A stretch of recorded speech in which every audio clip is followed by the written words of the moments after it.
Hi guys, Mr. Hill here. We're going to carry on with science now.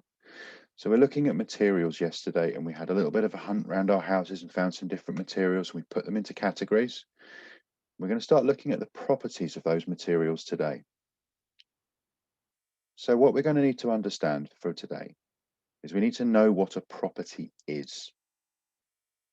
So a property is the attribute, so what the characteristics of something are. If you pick up something, is it hard? Is it soft? Is it rough? Is it smooth? These are all ways of describing it. So property is a bit of a description of the material we're looking at. We're going to be able to describe the properties of these different materials. So you might, for example, go and pick up a pen. You'll say that it's hard and it's smooth. That might be your description of that. You might go and look out of the window. It's something that's hard, but it's transparent because you can see through it. So we're going to be able to describe the properties of lots of different materials by the end of this lesson. We're also finally going to be able to explain why certain materials suit a specific purpose. So we're going to be thinking about the properties of that material that makes it most suited to doing that particular task. Okay, let's have a think. What were some of the materials we talked about in our session last time? Pause the video here, write yourself a list, 5 or 6 items, see if you can remember what we talked about. Press play when you're ready to continue. Okay, how did you get on with your list? I've got my list up on screen. I very cunningly hid away my answers, so I wasn't going to have you guys magpieing from me. Okay, my first one is wood. My second one is glass. My third one is rubber. And then we have plastic, metal, and we have clay as well. So we'll start thinking about the properties of each one. How would you describe it? So if we took a piece of wood, for example, it's hard. Most often it's smooth, but it can be rough sometimes if it's not been sanded down or painted, and you might get splinters in your hand. It's opaque. I can't see through it. So if I held it up, it wouldn't make a very good window, would it? Glass has some similar properties. So it's also hard. It's smooth. It's transparent. I can see through it. But some glass, like for example, the bathroom window glass, is translucent. So it allows light through, but you can't see clearly through it. Rubber is hard, it can be soft, it's quite often smooth, it's quite movable, you can make it twist and bend. Plastic. Now this is an interesting one because it has lots of different properties. So it can be hard, it can be rough. If you've broken it, you get rough edges. It can be smooth if it's unbroken. It can be opaque, it can be translucent, and it can be transparent, depending on what it's used for. So if you look at a Lego brick, that would be opaque because you can't see through a Lego brick. Sunglasses are partly transparent, partly translucent. They allow light through, but they don't allow all the light through, and you can see through them. In some places, you'll get a plastic window. So maybe in a shed, for example, you have a plastic window. So the glass is there isn't actually glass, it's plastic. That would be transparent. Then we move on to metal. Now, metal's a wonderful thing. It can be made into lots of different shapes, lots of different sizes, and used for lots of different purposes. So we have simple metals, such as iron, and we have alloys where lots of metals are combined together. So, metal, what properties does that have? It's hard, it's rough, it can be smooth if it's been sanded and painted. It's definitely opaque, you can't see through it. It's very strong as well. Clay is almost completely opposite. It's soft and it's smooth. It's very malleable when it's fresh, but once you've heated it up or left it to dry out, it goes hard. It also becomes brittle if it's not been fired properly in a kiln, so it hasn't been dried out properly. So if you just made a pot out of clay and left it on the side, it would eventually just fall apart. So we've got lots of different properties. So we've gone through some of the properties that materials can have.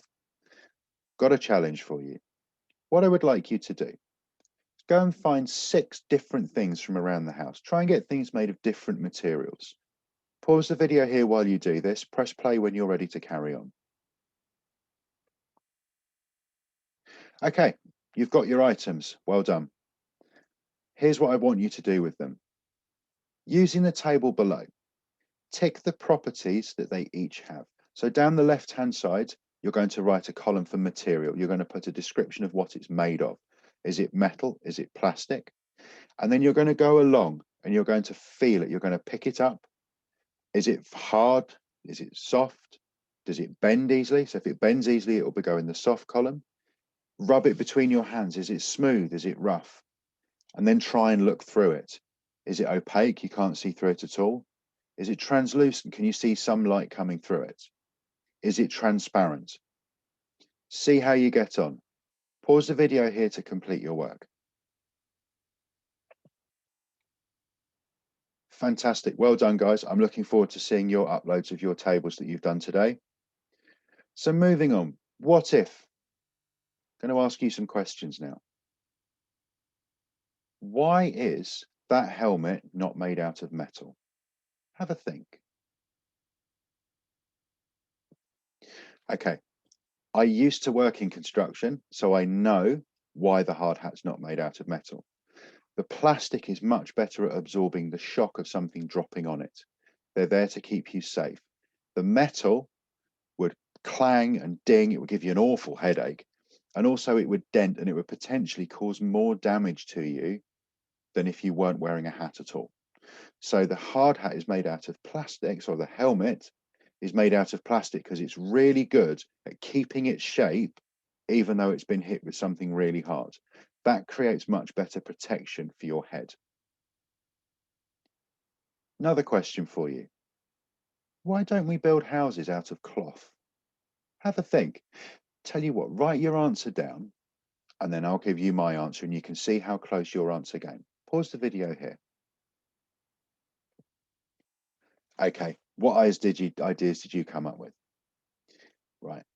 My suggestion is we don't build houses made out of cloth because it's too soft. It doesn't stay rigid, and it's probably not strong enough to hold up a roof. So it doesn't have the strength inside it. Whereas if we use a brick, they're designed to be really strong. They're designed to lock together to provide lots of support to keep the roof on top of our houses. My next question for you. Why are road cones made out of rubber? Pause the video here to write your answer down. Okay. Road cones, we make them out of rubber because let's think about where they go. They go on a road next to cars. Cars move at great speed. So if you ever go down the motorway, if you're going on holiday, maybe going to the airport, or when we can go back to the airport, or when we can go back to the seaside, we might drive past some roadworks.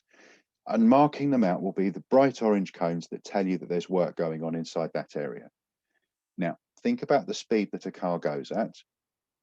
If it hits something that's solid, that's hard, that's not able to move, it's going to cause a lot of damage to the car. The cones are made out of rubber so that they bounce. Think of a tennis ball, that's made of rubber, or what else? You can't have a squash ball if your parents play squash. They're made of rubber, they're designed to bounce. So the same with a traffic cone. The idea is that if the car does hit it because the driver's not paying attention, it'll bounce off the car. It won't cause any damage to the car. It won't break the cone, and it'll be able to be put back where it belongs, and everyone will be able to carry on. Another question for you. Why isn't the bottom of this jackhammer made of glass? So why isn't the point that's there being pushed into the ground made out of glass? Pause the video here to write down your answer. Okay, what answers did you come up with? That's quite interesting. So my answer for this is that glass will shatter. So if you think about if you've ever accidentally kicked a football into a window or bumped into something or dropped maybe a mobile phone, screen down, it breaks really easily. So we wouldn't want something that we'd only be able to use for 2 minutes and that would smash into 100 pieces. They use metal. Like I remember earlier, I talked about metals being blended together to create alloys. They use an alloy of different steel and iron and other metals to make the jackhammer bottom. So the bits that actually do the hard work to cut into the ground. They're designed to be hard. They're designed to be rough. They're opaque, and they're really, really solid. They're designed to last for a long time, and they do a lot of good work with those things. My final question for you. Why is this pipe made of metal? What would happen if it was made out of cardboard? Pause the video to write down your answer. Okay, what did you come up with? I look forward to seeing and hearing about these in our next live session. Right, my answer for this question is, what happens when cardboard gets wet? It goes from being hard and rigid, and it gets very soft, and it becomes unrigid, so it sort of goes all floppy and horrible. If this happens, the water will leak out, and it will end up going everywhere. So we've learnt about materials, we've learnt about their properties. What properties can you remember? What other properties have we discussed today? We've talked about whether something is hard, whether something is soft. We've talked about whether things are rough or smooth. And we've talked about whether they're opaque, translucent, or transparent. Other materials will have other properties. I wonder if you can do a little bit of a challenge for you here. Can you think of any other properties that a material might have? I'll share some with you in our next live session. You can bring some to the live session as well, and we'll see how well we've got on finding different properties for different materials. Right, the end of our lesson for science for today. Take care, everybody. Stay safe, and I'll see you for the next one. Bye for now.